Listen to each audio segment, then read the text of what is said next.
Pemeriksaan kondisi oli mesin. Yang pertama, buka penutup oli. Lalu, angkat dan bersihkan dipstick dengan kain.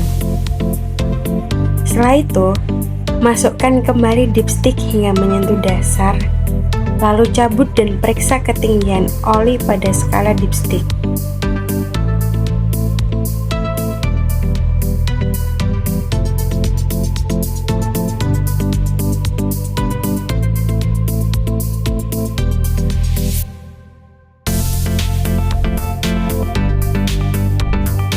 Tulis hasil pemeriksaan oli pada lembar kerja siswa.